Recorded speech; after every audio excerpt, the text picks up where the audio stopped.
Carla winelcome agad ng school head ng paaralan kung saan ito lilipat. Wow, masayang panimula ito para kay Carla dahil maraming nakakakilala sa kanya doon at marami ang gusto makipagkaibigan. Isang mapagpalang araw po sa atin mga kakalingap at muli ay welcome back sa aking YouTube channel. At syempre bago po tayo magsimula sa video na ito ay gusto ko lamang po pasalamatan at shoutout ang ating mga minamahal na mga viewers at supporters na walang sawang nanonood sa ating YouTube videos mga kakalingap. At syempre bago po tayo magsimula sa video na ito ay wag po kalilimutan suportahan si Kalinga Prob at ang ama nito na si Val Santos Matubang. Actually po mga kaibigan, si Carla po ay dating nag-aaral sa public school kaya nang malaman ito ng nanay ni Jomar ay kinausap nito ang pamilya ni Carla para ilipat ito sa mataas at magandang paaralan. Sayang daw kasi ang talino ni Carla kung hindi mapapakinabangan ng maayos ni Carla. Bukod kasi sa maganda ito mag-deliver ng salita ay may potential din itong maging magaling sa lahat mga kaibigan. Kung makikita kasi natin mga kaibigan, halos lahat ng bagay na hindi niya pa nasisimulan ay kung ipapagawa mo sa kanya ay kinakaya niya kahit first timer siya.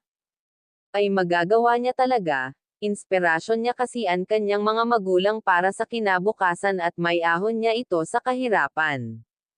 Mabait na bata si Carla kahit na mahiyain ito ay kaya niyang gawin ang lahat.